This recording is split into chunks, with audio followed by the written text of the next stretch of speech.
Hello guys, since may mga request tayo ng bigger na coin box, so ito ginawa natin ng paraan para magkaroon tayo ng mga bigger na lalagyan ng ating coins. So normally ito ay kasama ng ating coin sorter na kit.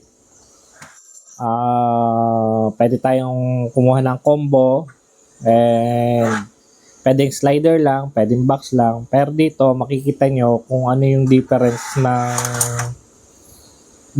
niya ngayon. So sobrang laki na nito. So bago mo pa mapuno ito, siguro makaka 500 plus ka dito na coins na piso. So halos doble ang laki niya kumpara doon sa ating dating coin box. Kung gusto niyo i-check ito, ilalagay ko to sa ating description. Magbibigay ako ng link para makita nyo yung kanya actual na sukat. So dahil lang marami nagre-request ito.